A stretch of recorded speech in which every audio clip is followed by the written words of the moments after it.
제가 지난 밤 깨어날 때 너무 생생한 꿈을 꾸었어요. 죽었던 양이 너무 멋지게, 너무 귀하게 확 살아나는 꿈을 꾸었어요. 오늘 여기 참석하고 계시는 우리 교우 여러분들 중에 단 한 사람이라도 죽었던 양이 살아나듯이 주님 앞에서 여러분의 속사람인 심령과 영혼이 새 생명으로 일어나는 축복이 있기를 바랍니다. 보니까 1부 예배 때도 있었고 2부 예배 때도 있었고 이 3부 예배 반드시 있겠죠. 특별히 바라기는 떡까지 해가지고 신랑 신부 우리 교회 찾아오셨는데 이들의 심령 위에 하나님의 은혜를 내려주시기를 바랍니다. 아시는 대로 추수감사절의 유래는 1920년 이제 영국, 독일, 네덜란드 그쪽에 성경을 연구하고 신앙의 자유를 갈망하는 이들이 있었습니다. 그들이 메이플라워를 타고 대서양을 건너서 신대륙에 도착을 합니다. 그래 이제 봄이 돌아와서 농사를 짓고 너무 농사가 잘 됐어요. 땅이 기름졌는지. 그래 수확을 거두고 난 후에 너무너무 감사해서 막 감동이 밀려온 거예요. 그 배에 승선할 때 102명이었는데 이제 이렇게 그 아메리카 신대륙에 도착해가지고 이 농사를 짓고 다 모였는데 보니까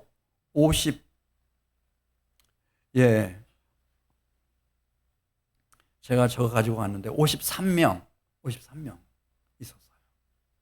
그래 살아남은 것도 너무 감사하고 여기 와서 이렇게 이제 농사를 지어서 수확할 수 있는 것도 감사하고 어떻게 할까? 그래 이제 그 우리가 미국 인디언 이렇게 말하지만 그건 콜럼버스가 그 아메리카 대륙을 인도라고 착각을 해가지고 그렇게 전해진 얘기고요. 아메리카 원주민들 90명을 다 초청했어요. 오늘 초청하듯이 다 초청했어요.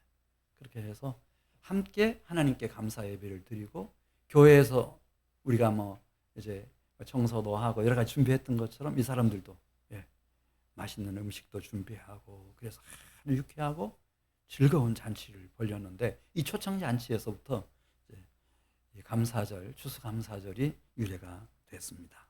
오늘 저는 그 훨씬 전에 이제 노아는 여러분 아시는 것처럼 현생 인류의 조상입니다. 이 노아가 어떻게 하나님 앞에 이 감사절을 지켰는지 좀 같이 보도록 하겠습니다. 이 노아가 오늘 20절에 있는 말씀을 보면 방주에서 나옵니다. 방주에서 나와가지고 얼마나 큰 감동이 몰려왔겠어요.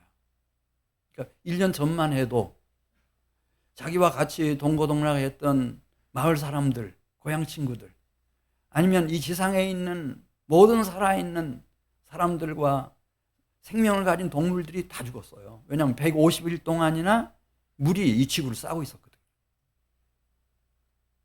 근데 물이 거치고 땅이 마른 후에 자기가 나왔을 때 자기가 살아있다고 하는 것을 왜 몰랐겠어요? 150일 동안 홍수 심판이 진행됐으니까 하늘은 얼마나 맑았겠어요? 눈이 시리도록 푸르고 햇살은 정말 눈부시고 그 풍부한 물이 막 맑은 시내를 이루고 흘러가는 시냇물 소리며 방주 안은 얼마나 좁고 어둡고 방수 처리를 다 해서 비단줄기 못 들어오죠.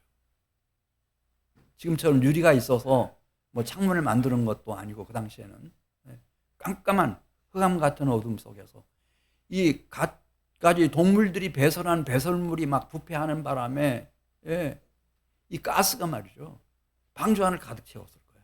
근데 밖에 나와가지고 그 신선한 공기를 마음껏 호흡하고 얼마나 좋았겠어요. 살아있구나. 내가 살아있구나. 이제 제가 목회하다 보면은 90 훨씬 넘으신 어른들이 가끔씩 계세요. 그분들 찾아가면은 다 하나같이 하시는 말씀이 목사님, 제 할아버지 돌아가셨고 할머니 돌아가셨고 아버지 어머니 돌아가셨고 형제들 다 돌아갔고 배우자도 세상 떴고 친구들도 다 떠나가고 목사님 저만 남았습니다. 그런 얘기 합니다. 예. 노아가 그 심정이었을 거예요. 야, 다 떠나갔구나.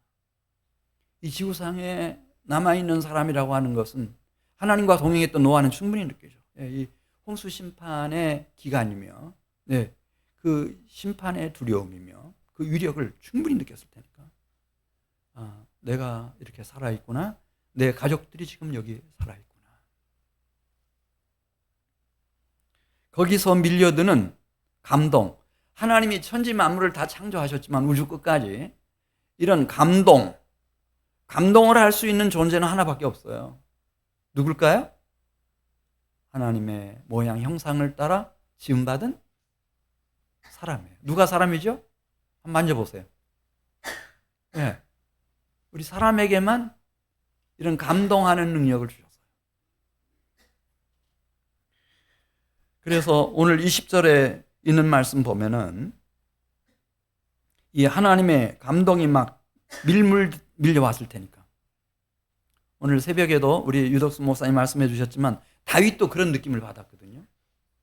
다윗도 내가 평민 이세의 아들로 태어났는데 어떻게 하다가 내가 유다의 왕이 됐지? 이스라엘에 이렇게 존경받고 신뢰받는 사랑받는 왕이 됐지? 근데 나단 선지자를 통해서 그게 문제가 아니고 앞으로 다윗을 통해서 하실 일을 쫙 말씀해 주신 거예요. 네가 나를 사랑했고 네가 아담과 하와 이후 최초로 나를 위해서 내 집을 짓겠다고 하니 내가 너를 위해서 내 집을 먼저 세우겠다. 그러면서 내 집과 내 나라가 영원할 거다. 내 자녀의 왕권이 영원할 거다.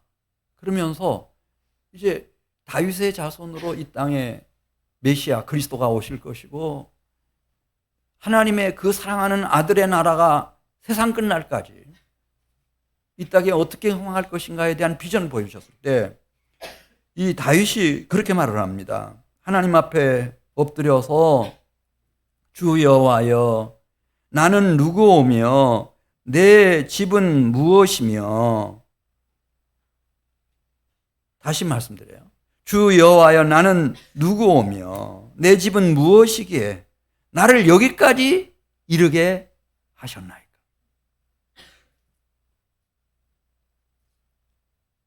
여러분 모든 사람이 지금 이 자리에 있는 건 아닙니다. 제 고향 친구가 있습니다. 네. 똑같은 병에 걸렸습니다. 어렸을 때 그 친구는 세상 떴습니다. 초등학교도 못 가보고 세상 떴습니다. 근데 저는 지금 여기 있습니다. 중학교 때 사진 지금 보면요. 제 키가 친구들에 비해서 이 머리 하나가 없었어요. 그렇게 작았어요. 초등학교 가고 싶었는데 못 갔어요. 다른 친구들보다 또 늦게 초등학교 들어갔어요. 근데 지금 제가 여기 있는 거예요. 오늘 새벽에 그런 꿈을 꿨다니까요. 죽은 양 하나가 멋지게 살아나는데요. 너무 정귀한 양인 거예요. 주님의 양인 거예요. 그 일을 수용되는 일에 제가 쓰임받는다고 생각하니까 가슴이 벅차죠. 예.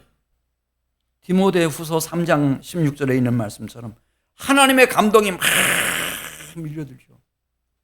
내가 도대체 뭐길래 여기까지 하나님이 인도하셨는가.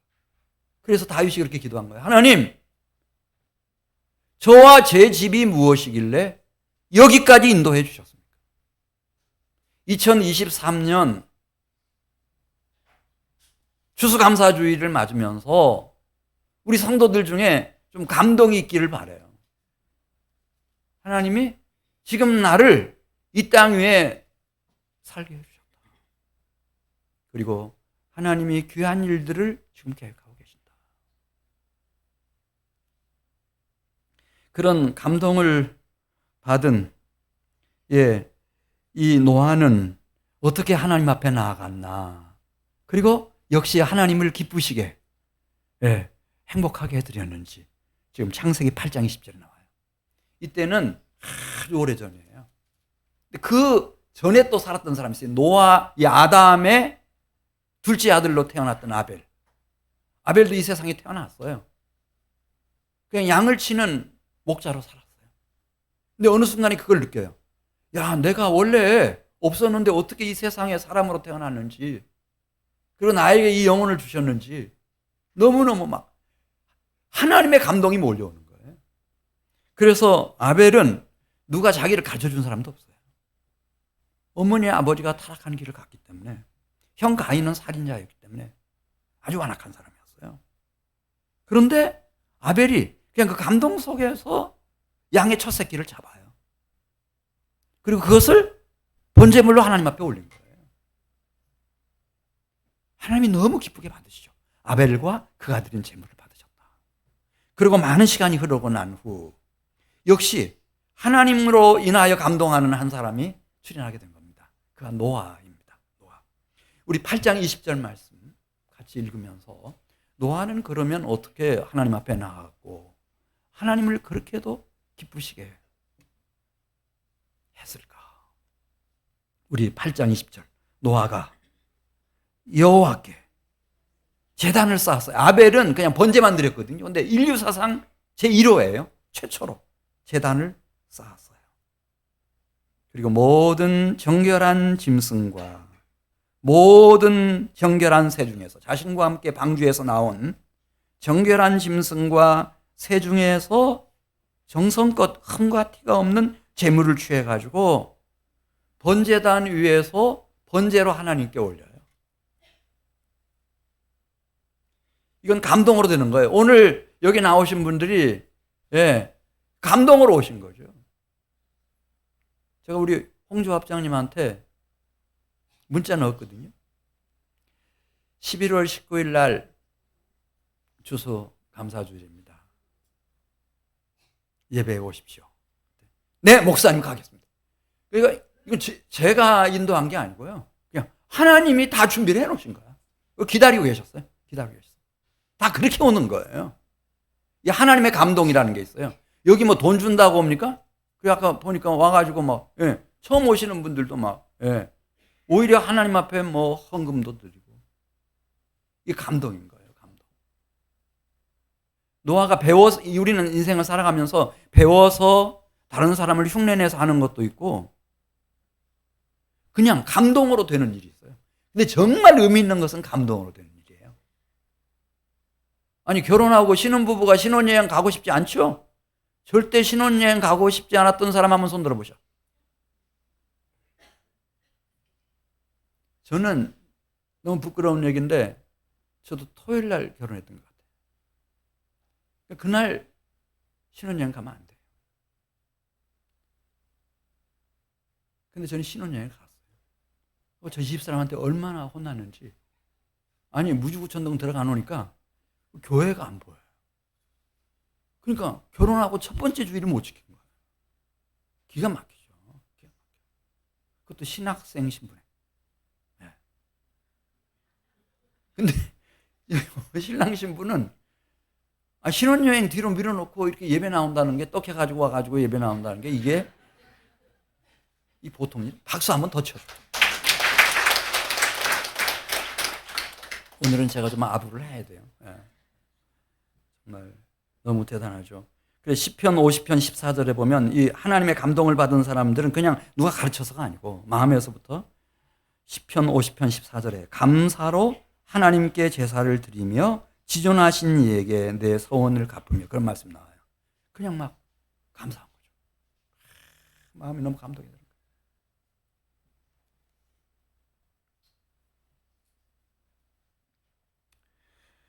그래, 이제 이것이 제도화가 되고 이제 토라, 이제 율법으로 딱 확정이 된 것은 많은 시간이 흐른 후 모세라고 하는 출애굽의 위대한 지도자가 있었어요. 그때 이제 제정이 돼요. 우리가 하나님 앞에 나아갈 때는 어떻게 나가야 되는지. 예.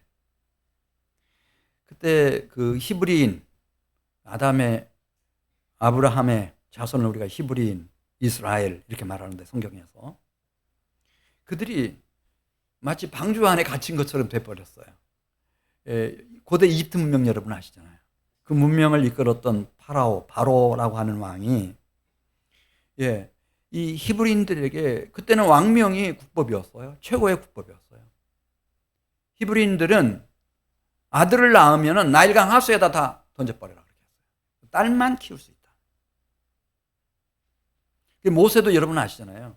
그 부모가 그냥 어떻게 물속에다 그냥 던질 수는 없으니까 갈대 상자 하나 만들어가지고 거기 집어넣어서 나일강에다 띄워버리잖아요.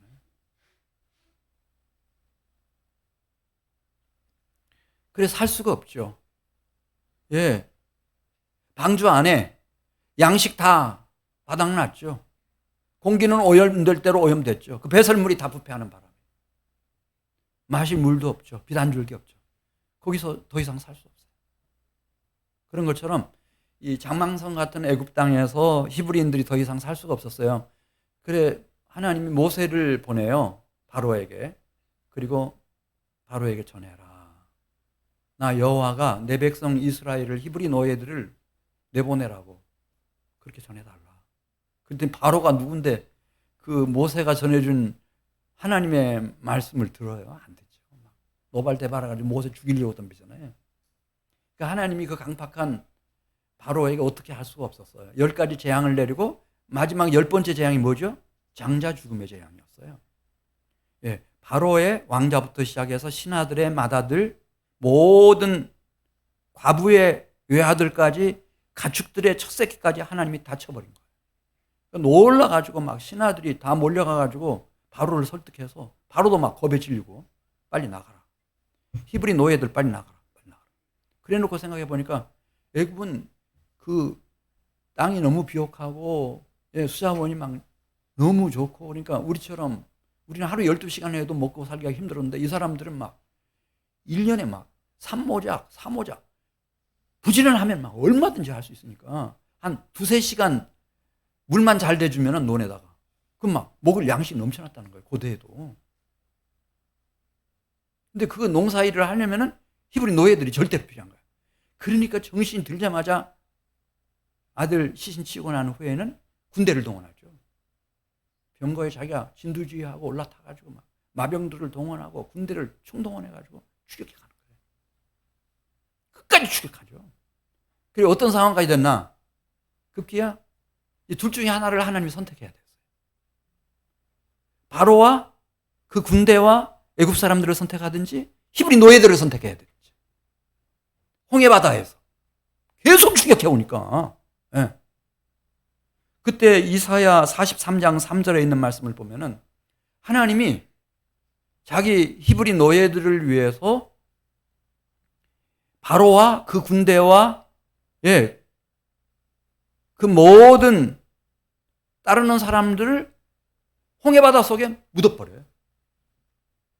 선택을 해야 됐을 때. 그래서 이렇게 썼어요. 이사야 43장 3절 말씀 제가 읽어드립니다.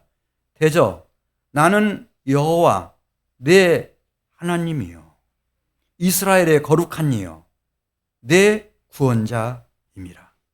내가 애굽을 너의 속량물로 구스와 스바를 너를 대신하여 주었노라. 왜냐하면 이 히브리 노예들을 구해내기 위해서는 어쩔 수가 없었어요. 바로와 그 군대들을 심판할 수밖에 없었어요. 속량물로 멸할 수밖에 없었어요. 다른 방법이 없었어요. 이사야 43장 4절에도 내가 내 눈을 내가 내 눈에 보배롭고 존귀하며 내가 너를 사랑하였으니 나는 나를 어떻게 평가하든 야 이렇게 못났냐 너도 사람이냐? 네. 근데 짐승만도 못하네. 벌레만도 못해. 지렁이만도 못해. 그렇게 한다 하더라도 여호와 하나님은 그게 아니고 뭐라고 말씀하시나? 내가 내 눈에 보배롭고 존귀하며 내가 너를 사랑하였은즉 내가 내 대신 사람들을 내어주며 백성들이 내 생명을 대신하리라. 그렇게 말씀하셨어요. 우리가 지금 여기 이렇게 평화롭고 자유스럽게 하나님의 말씀을 듣고 하나님 앞에 예배하고 찬양하고 또 기도하고, 예, 아름다운 성도의 교제를 하고, 이런 신앙의 자유를 위해서 여러분 아시죠? 얼마나 많은 우리의 신앙의 선배들이 순교도 했고, 그리고 이 자유를 지키기 위해서 얼마나 많은 사람들이 피를 흘렸는지. 그 자유라고 하는 것은 핵심이 신앙의 자유예요, 여러분. 이 서양에서부터 다 왔는데, 서양에서 자유를 말할 때는 신앙의 자유를 말하는 거예요.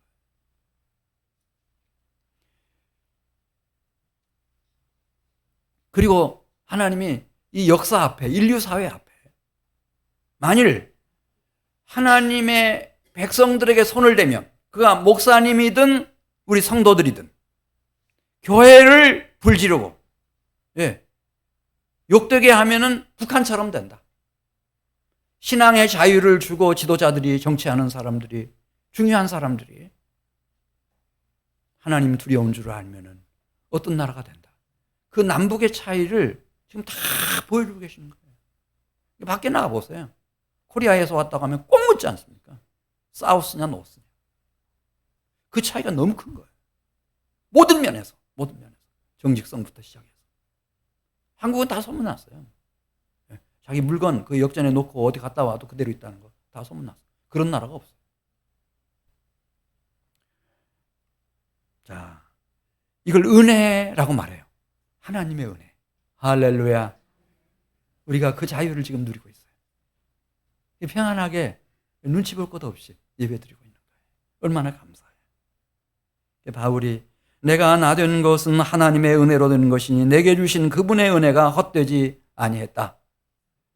이거 아셔야 돼요. 내가 지금 살아있는 거. 위험한 순간들이 있었지만 내가 특별히 하나님 앞에 나와 2023년 추수 감사주일 예배를 드리는 거. 이거 하나님의 은혜로구나. 어린아기 하나라도, 예, 억지로는 안 됩니다. 하나님의 은혜로, 하나님의 감동으로 내가 지금 여기 있는 것입니다. 그래, 이 노아는 하나님 앞에 번제 제물을 바쳤어요. 그 감동하심을 따라서. 나도 무엇인가 하나님 앞에, 예, 반응을 해야 되고 하나님 앞에 무엇인가 드려야 되겠는데 어찌할까. 그래, 이제 이것이 어떻게 번제를 드리는 거다, 이게 규정된 책이 레위기라고 하는 책인데, 레위기 1장 5절에 보면 이렇게 합니다. 그게 수송아지든 아니면 양이든 흠과 티가 없는 것을 형편에 따라서 선택해가지고 이것을 가지고 하나님 앞에 나아가면 이제 성막에서 성전에서 그 번제물을 잡습니다. 목을 자르죠. 그럼 뭐가 쏟아질까요? 그 피를 대야에 다 받아가지고 그 피는 번제단 사방에다가 뿌립니다. 그리고 이 번제물은 배를 갈라요. 그 내장을 다 끄집어내요. 다 손질을 해요. 기름까지 다 끄집어내요. 깨끗하게 손질하고, 그 다음에 이 번제물을 다 그 각을 떠요. 다 자릅니다. 조각조각 다 자릅니다. 다 잘라서 번제단 위에다가 이걸 불살라가지고 하나님 앞에 올려요. 그러면 그 기름이 타는 냄새, 고기가 타는 냄새 여러분 아시죠?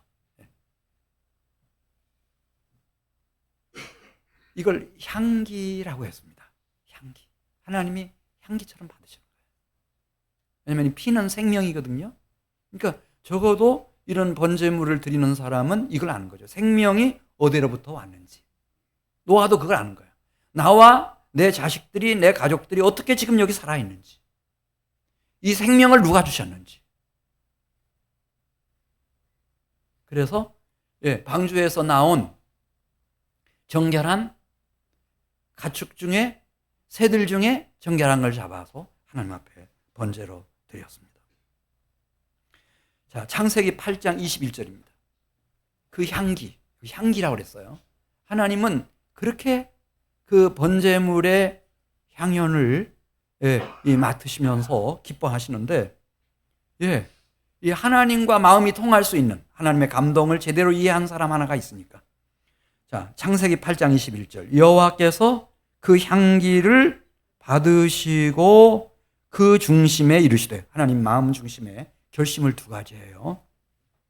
하나의 결심은 다시는 사람으로 말미암아 땅을 저주하지 아니하리라. 아담과 하와가 타락하고 범죄함으로써 땅이 어떻게 됐죠? 축복이 아니고 저주를 받은 바 있어요. 그래서 가시와 엉겅퀴가 뒤덮이고, 네, 사람은 저마다 평생 얼굴에 땀이 흘려야 가족들과 함께 먹고 살 수 있고, 그러다가 결국 흙으로 돌아가는 존재. 그런데 땅을 저주하지 아니하겠다, 이 다짐 하나 하시고, 그다음에 또 한 가지는, 네, 노아와 함께 방주에서 나온 살아있는 모든 동물, 생물을 다시는 멸하지 않겠다, 그 다짐을 하세요. 그럼 하나님이 그때 뭐 술에 취하듯이 잠깐 취했나? 그건 아니고, 여기 21절 중반절에 그 이유는 사람의 마음이 계획하는 바가 어려서부터 악함이라. 그러니까 사람들이 하는 짓, 그 죄값을 따라서 저주하고 심판을 내리신다면 하나님이, 그러면 온전한 사람이 있을까요, 없을까요, 여러분? 판사들이 그런 얘기 합시다. 예. 거짓말 안 하는 사람이 없다는 거예요. 예. 이해관계에 딱 얽히면은 다 거짓말 한다는 거예요. 다 부패하고, 다 음란하고, 예. 포악하고.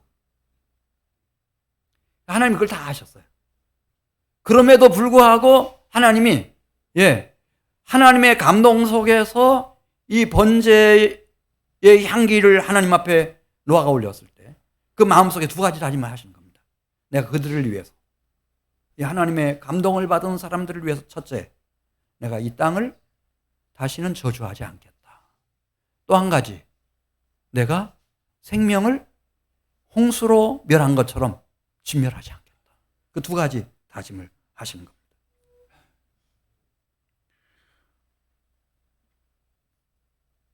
네.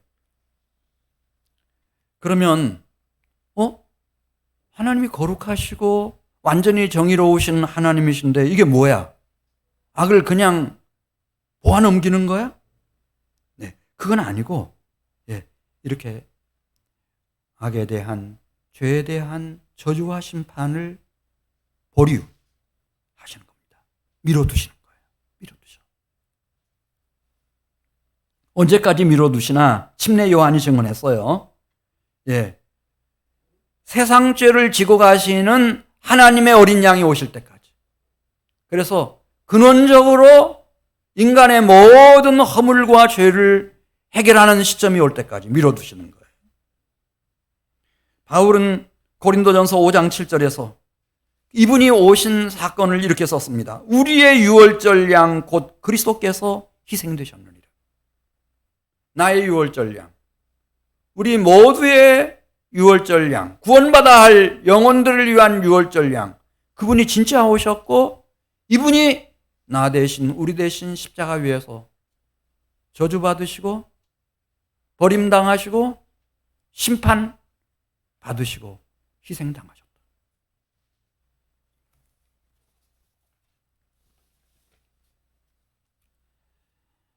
요한 1서 4장 9절 말씀 보면, 왜냐하면 우리의 이 실수, 우리의 허물, 우리의 죄값이라고 하는 게 그렇게 양 한 마리 번제로 바쳤다고 해결되고, 무슨 수소를 바쳤다고 해서 해결되고 그런 게 아니고, 여러분 아시잖아요. 죄의 삭시 사망이에요. 따라서 피 흘림이 없이는 사함이 없어요. 하나님이 그것을 알아요. 각 사람의 죄의 분량이 어느 정도인지, 이걸 해결을 할 수 있는 방법이 뭔지. 완전한 의인이신, 하늘로부터 오신 하나님의 외아들 독생자 예수님이 아니면 이 문제를 해결할 수 없는 거예요. 여러분 다 아시잖아요. 대통령 취임할 때마다 모든 대통령들이, 저 어렸을 때부터 그랬어요. 부정부패를 어떻게 한다요? 조장한다고 그랬어요? 척결한다고 그랬어요? 몰라요? 척결한 대통령 많죠. 지구상에 하나도 없어요. 안 되는 거예요. 그래서 요한일서 4장 9절 말씀 보면 하나님의 사랑이 우리에게 이렇게 나타난 바 되었으니, 그런데 하나님은 해결해내셨어요. 이걸 하나님의 사랑이라고 말하는 거예요. 어떻게 나타났나? 하나님이 자기의 독생자를 세상에 보내심은 그 독생자로 말미암아 우리를 죽이는 것이 아니고 살리려 하심이라. 10절, 하나님이 우리를 사랑하사 우리 죄를 속하기 위하여 화목제물로 무엇을 내주셨어요? 당신의 품속에 계시던 독생하신 예수님을 내주신 거예요. 네. 속죄제물로, 화목제물로 내주신 거예요. 그래서 로마서 3장 25절, 오늘 아주 중요한 요절인데, 다른 거는 뭐 제가 성경 구절 여러 구절 얘기하지만 잊어도 괜찮은데 이 구절은 잊으면 안 돼요. 그럼 어떻게 해서 하나님이 하나님도 의로우심을 나타내시고, 그리고 하나님의 감동 속에서 살아가는 사람들이 좀 부족함이 있어도, 그들에게 실수와 허물과 죄가 있어도 이 사람들을 의롭다 칭함받고 구원받는 길로 인도하셨는지 로마서 3장 25절입니다. 같이 읽습니다. 이 예수를 하나님이 그의 피로써 믿음으로 말미암는 화목제물로 세우셨으니 이는 하나님께서 길이 참으시는 중에 전에 지은 죄를 간과하심으로. 간과라는 말이 굉장히 어려운 말이에요. 간과라는 말은 통과한다는 말이에요. 영어로 패스 시키는 거예요. 그건 내가 완전해서가 아니고 의로워서가 아니라 나는 여전히 작고 연약하고 불비하고 우둔하고 실수가 있어요, 없어요? 허물과 죄가 있어요, 없어요? 있어. 근데 누가 그 죄값을 완전하게 충분하게 다 갚았나? 하나님의 아들 어린 양 예수 그리스도의 보혈, 그 피예요. 그 피가 나를 덮고 있어서, 그래서 간과를 해주신다는 거예요. 패스.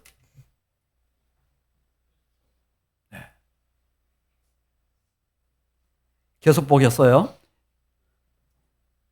간과하심으로 자기의 의로우심을 나타내려 하심이니 곧 이때 자기의 의로우심을 나타내사 자기도 의로우시며 또한 예수 믿는 자를 의롭다 하려 하심이라. 이 하나님이 보내주신 나의 유월절 양이시며 나의 죄를 지고 가시는 하나님의 어린 양이신 예수님의 희생, 그분의 십자가의 죽으심과 부활, 이분이 나의 유일한 구주이시고 주님이신 것을 믿는 사람들도 의롭다함을 얻도록 하기 위함이라는 거죠. 그러니까 아시겠죠? 하나님의 감동 속에서 아벨이 번제를 드렸습니다. 노아가 제단을 쌓고 번제물을 드렸습니다. 그리고 후손인 아브라함도 하나님 앞에 세겜에서부터 번제를 드렸습니다. 이삭은 모리아 제단에서 번제를 드렸습니다. 또 야곱도 베델에서 번제를 드렸습니다. 그리고 모세 이후에 하나님을 경외하는 백성들이 번제를 드렸습니다. 그건 그림자였습니다. 사실은 모형이었습니다. 그건 예표였습니다. 훗날 하나님이 세상 죄를 지고 가시는 하나님의 어린 양, 유월절 양 보내셔서 완성시켜내실 완전하신 번제, 속죄제, 화목제를 위한 예표 그림자였습니다.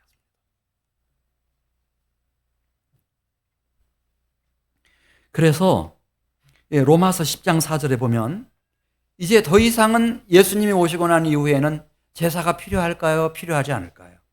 로마서 10장 4절, 그리스도는 모든 믿는 자에게 의를 이루기 위하여 율법의 마침이 되시니라. 그래서 구약의 율법 제사 제도는 다 폐기되어 버렸습니다. 심지어 유대인들까지 제사를 안 지냅니다. 그건 하나님이 가증히 여기신 것이어서 그게 다 폐지되어 버렸습니다. 그러면 자,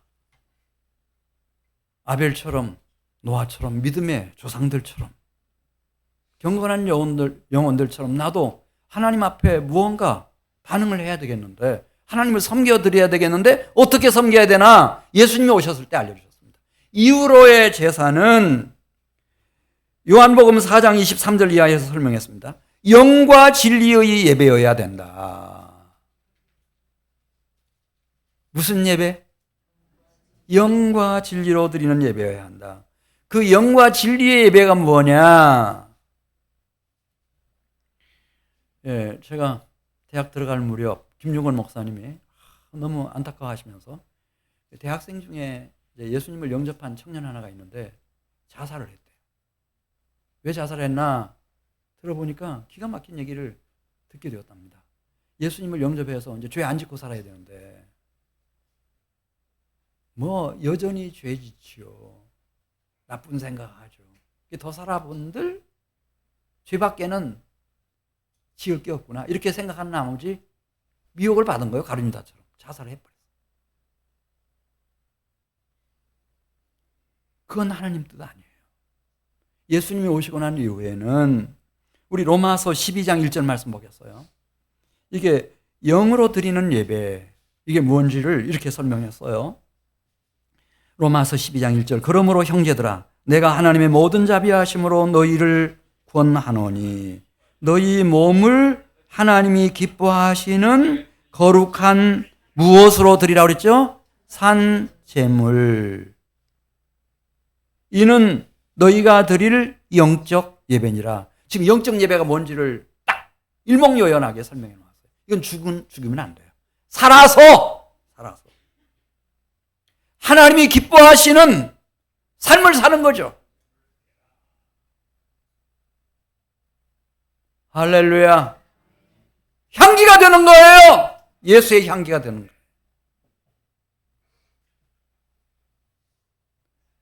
우리 홍성선 조합장님하고 저하고 되게 싸웠거든요. 이게 뭐 치고받고 하는 수준 아니고 진짜 네, 싸웠거든요. 근데 제가 알았어요. 이상하네. 정직한 사람이 하나 있는 거예요.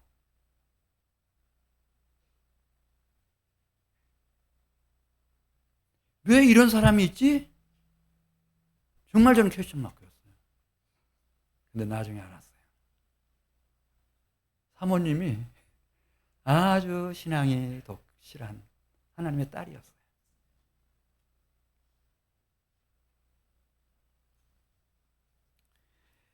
이 삶의 제사예요. 삶의 제사. 거룩한 삶의 제사. 하나님이 그것을 그렇게 받으시는 거예요. 그러니까 이제 홍성선 조합장님은 제 마음속에 항상 있어요. 이분은 하나님께로 와야 돼요. 네. 이 사람은 어둠의 자식이 아니에요. 하나님의 감동으로 살아야 될 보배롭고 정귀한 영혼이에요.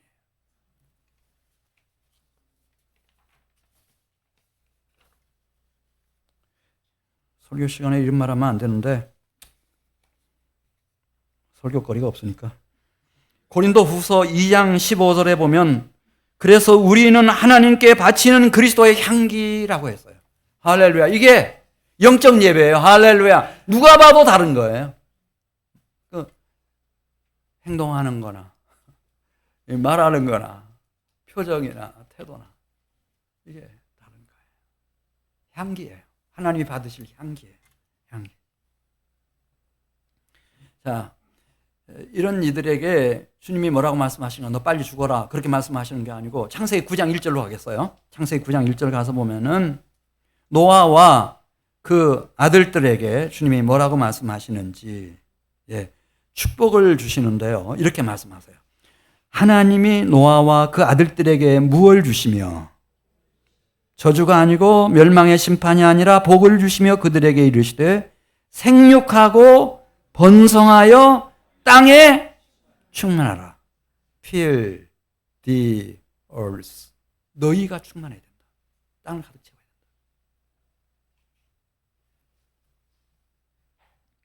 하나님이 아담과 하와가 타락하기 전에 주셨던 축복보다 더 큰 축복이었어요. 창세기 1장 28절 보면 생육하고 번성하고 충만하고 정복하고 다스리라 그렇게 말씀했는데 우리 창세기 9장 2절에 가서 보면은 뭐 정복하고 다스리라 그건 네가 그렇게 해야 된다 그런 의미를 담고 있어요. 근데 창세기 9장 2절 가서 보면 생육하고 번성하고 충만하고 그 다음에 뭐라고 말씀하시는가 하면은 모든 동물들이 뭐 상어라도 고래라도 물고기까지 오히려 너희를 두려워하며 너희를 무서워하도록 이것들을 너희 손에 붙였느니라 이렇게 말씀합니다. 이게 시제가 현재 시제예요. 이 현재 시제. 그러니까 하나님의 축복이 더 강화된 거예요. 타락 이전보다. 하나님의 감동 속에 있는 노아와 그 가족들에게. 그래서 현생 인류가 확 일어날 수 있었어요. 또 29절, 30절, 창세기 1장 29절, 30절 가서 보면은요, 이 에덴 동산에서는 먹는 것이 딱 제한적이었어요. 무엇을 사람이 먹을 수 있었죠? 채소, 열매, 그리고 과수에서부터 나오는 과일 먹을 수 있었어요.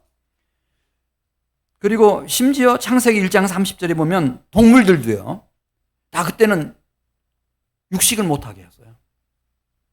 채식을 하게 했어요. 근데 창세기 9장 3절 가서 보겠어요.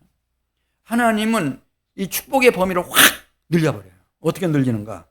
우리 고기 좋아하는 줄 다 아셨는지 이렇게 말씀하셨어요. 창세기 9장 3절. 모든 산 동물은 너희의 먹을 것이 될지라. 너희가 누구죠? 사자예요? 호랑이에요? 상어예요? 너희, 노아. 하나님의 감동 속에 있는. 그리고 그 가족들. 너희의 먹을 것이 될지라. 채소같이 내가 이것을 다 너희에게 주노라. 그래서 우리가 만난 고기도 먹고 다 할 수 있도록. 하나님의 축복을 강화시켜 주시고 확장시켜 주셨어요. 그리고 9장 5절 가서 보겠습니다. 이제 믿는 사람들에게 손대면 안 돼요. 아까 제가 말씀드린 것처럼 손대면 북한처럼 되는 거예요. 미래가 없어요. 자, 9장 5절. 내가 반드시 너희의 피, 곧 너희의 생명의 피를 찾으리니 짐승이면 짐승에게서 사람이나 그 사람의 형제이면 그에게서 그의 생명을 찾으리라. 그래, 우리가 교회 다니고 예수 믿으면서 꼭 해서는 안 될 일이 하나 있어요. 하나님의 감동으로 살아가는 사람들이 있거든요. 그 손대면 안 돼요.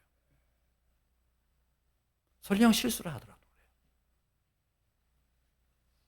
그래서 하나님이 알아서 하셔요. 손대면 안 돼요. 더더군다나 피를 흘렸다? 이건 반드시 하나님이 심판을 하신다는 말씀이죠. 그러면서 그가 우리를 흑암의 권세에서 건져내셔서 그분의 사랑하는 아들의 나라로 옮겨놓으셨기 때문에 9장 7절 너희는 어떻게 하라고요? 시들어서 사라지면 안 됩니다.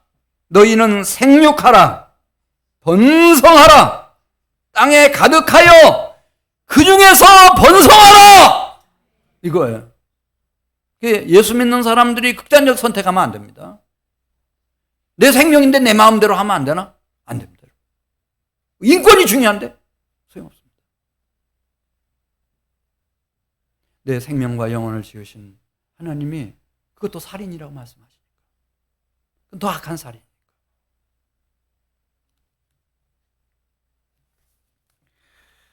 그래, 주님이 노아하고 언약을 맺으시는데 9장 12절 가서 보면 이 언약은 100년 가약하고 달라요.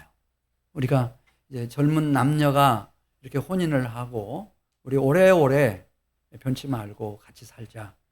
그래서 가장 오래 가는 약속이라고 그래서 100년 가약이라고 하거든요.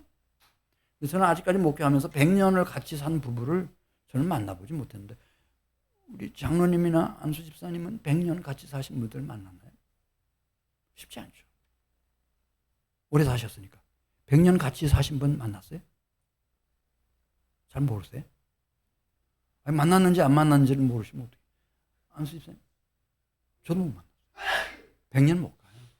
100년 못 가서 그냥 잘못하면 이혼할 수도 있고 그렇지 않으면 일찍 돌아가실 수도 있고 다 그래요.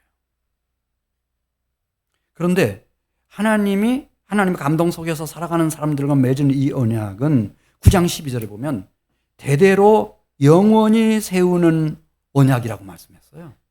그리고 이 언약의 증거는 분명하다는 거예요. 어떻게 분명한가? 무지개 언약이라고 그랬어요. 한번 따라서 해보세요. 무지개 언약. 제가 묻겠어요? 노아가 태어나기 전에 무지개 있었을까요? 없었을까요? 지금은 무지개 있어요? 없어요? 무지개 언제까지 있을까요? 노아 태어나기 전에도 무지개 있었죠. 그때는 성경도 없었어요. 그 무지개에다가 하나님의 대대의 일을 영원한 언약을 새겨 넣으신 거예요. 그래서 그 무지개가 떠오르는 걸 보면 진짜 그래요. 비가 그칠 때가 되고 햇볕이 쫙 퍼져나가기 시작하면 무지개가 탁 떠오르죠. 그 무지개를 보면서 하나님도 영원한 언약을 기억하시고 노아와 그 자손들도 후대 사람들도 다 생각하는 거예요. 우리에게는 지금 어렵지만 하나님 계신다. 사랑이신 아버지 하나님이 계신다. 그 보호 속에 우리가 있다. 이렇게.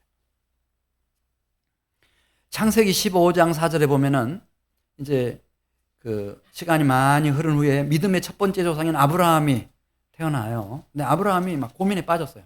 나름대로는 열심히 최선을 다해서 살아가지고 아주 영향력 있는 사람이 됐고 그 시대 속에서 왕들도 무시할 수 없는 그리고 많은 소유와 재산을 가지게 됐습니다. 근데 나이가 너무 많은 거예요. 이대로 죽으면은 너무 아깝잖아요. 내가 일궈놓은 모든 것들이 가지고 있는 소유들이. 그래서 막 번민에 빠져 있었을 때 하나님 불러내서요. 아브라함아, 그때 가을이었던 것 같아요. 너 밖으로 좀 나와봐라. 근데 뭐 하늘이 얼마나 맑은지 밤에도 하늘이 파래요. 너무 맑아가지고 별들이 말이죠.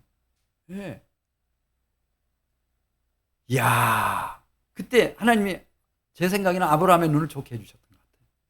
저는 눈이 좋아졌다 나빠졌다 하거든요. 어떤 때 보면 글씨 안 보일 때도 있고, 어떤 때는 저 뒤에 앉아 있는 분도 딱 보여요.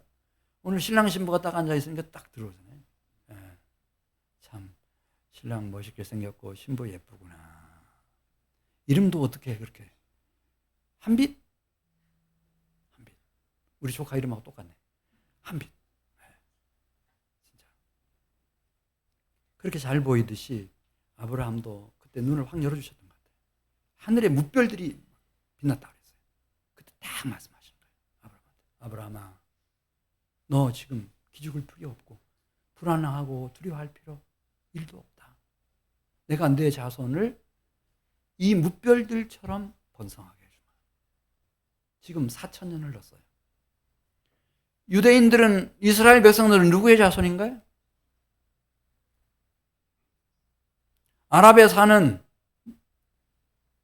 아랍인들은 자기를 누구의 후손이라고 말해요? 아브라함의 후손이라고 말해요. 가톨릭, 개신교, 정교회, 이 지구상에 있는 기독교 영향을 받은 모든 정파에 속한 사람들은 다 자기들이 아브라함의 자손이라는 거예요. 그 숫자 셀 수 있나요, 없나요? 불교하고 비교해야 돼요? 유교하고 비교해야 돼요? 셀 수가 없어요. 하나님은 진실하셨어요. 이 역사 속에서 적어도. 언약을 하늘에 빛나는 별들에가 새겨놓으신 거예요. 그때는 뭐 창세기도 없고 할 때.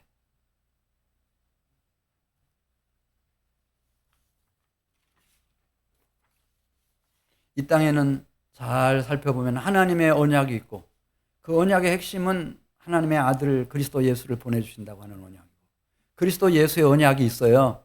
이 신약 성경이 그 언약들로 가득하죠. 반짝반짝 빛나고 있어요. 그 언약의 핵심은 예수님이 보혜사, 진리의 성령을 보내주신다는 약속이에요. 예수님이 하늘로부터 왔고 나의 유월절 양이라고 하는 것을 깨닫고 그 예수님을 믿으면 그래서 회개하고 예수님을 내 마음에 모셔드리면 그 예수님이 내 안에다가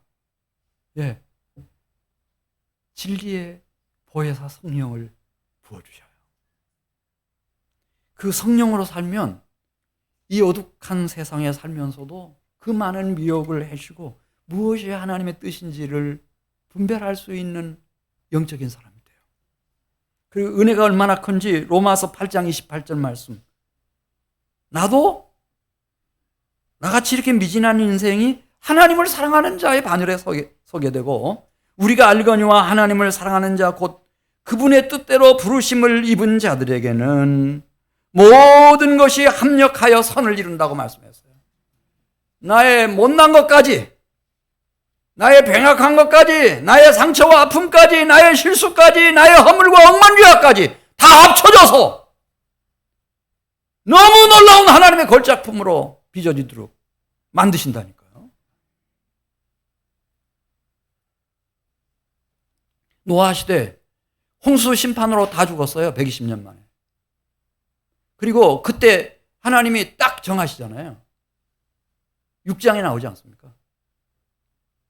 너희의 수명은 몇 세가 될 거라고 그랬어요? 120세. 근데 그런 상황 속에서도 하나님이 노아는 950세까지 살게 하시고, 그의 아들 셈은 500세까지 살게 하시고, 데라는 250세까지, 아브라함은 175세, 이삭은 180세, 야곱은 147세, 그리고 마지막 하나님의 백성 이스라엘을 이끌고 나왔던 모세가 120세. 그래서 하나님이 이 세계 안에서 역사 속에서 하나님이 통치하세요. 하나님이 다스리셔요. 우리가 너무 미혹을 많이 받아서 어둠 속에 있어서 그렇지 하나님은 다 일하고 계십니다. 자, 주님이 오셔서 말씀하셨고, 또 사도 요한을 통해서도 말씀하셨어요. 내가 문 밖에 서서 두드리노니 누구든지 내 음성을 듣고 마음 문을 열면 내가 그에게로 들어가겠다고 말씀하셨어요. 그와 더불어 먹고 그는 나와 더불어 먹을 거다. 그리고 예수님이 내 안에 오셨다고 하는 증거로서 내 안에 하나님의 영, 예수 그리스도의 영, 진리의 영, 보혜사 영을 부어주셔요. 저의 설교는 여기까지고요. 제가 기도하겠습니다. 초청합니다. 사랑하는 교회 여러분, 혹시 여러분 중에 오늘 이렇게 추수감사주일 예배에 오셨다가 하나님의 감동하심, 나도 이제는 하나님을 더 이상은 무시할 수 없구나, 나도 하나님께로 돌아가야지. 하나님은 내 눈에 보이지 않지만 그래서 보내주신 하나님의 아들 예수 그리스도, 그분이 나를 위해서 십자가에 돌아가셨구나, 나를 사망에서 건지실 첫 열매가 되시기 위해서 부활하셨구나. 예수님이 내가 하나님 아버지께로, 하나님의 나라 영생으로 가는 유일한 길이고 진리고 생명이구나. 나도 더 이상은 예수님을 외면할 수가 없고 떨쳐버릴 수가 없구나. 그런 감동 속에서 예수님을 마음에 영접하기를 원하는 분이 계시면 자기의 오른손을 들어서 표시해 주시길 바랍니다. 그 손을 하나님께서 보실 것입니다. 제가 그분을 위해서 기도해 드리겠습니다. 영접하는 기도를 드리겠습니다. 주님, 제가 주님을 믿겠습니다. 주님께서 제 마음에 들어와 주십시오. 제가 주님을 영접합니다. 진심으로 영접합니다. 이런 마음을 가지신 분이 계시면, 보라 지금은 은혜 받을 만한 때요, 보라 지금은 구원의 날이라고 말씀했습니다. 주저하지 마시고 자기의 오른손을 들어서 표해 주시길 바랍니다. 제가 위해서 기도해 드리겠습니다. 네, 감사합니다. 또 안 계십니까? 그 손을 주님께서 붙잡아 주실 겁니다. 주저하지 마시고 자기의 손을 들어서 표해 주시기 바랍니다. 제가 이 감동을 가진 사람을 위해서 지금 기도를 인도하겠는데, 이 기도를 따라해 주시기를 바랍니다. 주님을 영접하는 기도입니다. 하나님 아버지를 좀 확실하게 불러주십시오. 하나님 아버지, 나는 죄인입니다. 나는 지금까지 내가 원하는 대로 살아왔습니다. 그러나 지금 예수님이 나를 위하여 십자가에서 돌아가시고 부활하신 사실을 믿습니다. 내 마음의 문을 엽니다. 예수님을 나의 구주와 주님으로 지금 영접합니다. 내 마음속에 오셔서 영원히 나를 인도해 주십시오. 예수 그리스도의 이름으로 기도드립니다. 아멘. 하나님 감사합니다. 노아처럼 하나님 앞에 추수 감사주일 예배 드리게 하시고, 주님께서 성령으로 감동하신 심령들이 오늘도 예수님을 마음에 모실 수 있게 해주셨으니 감사합니다.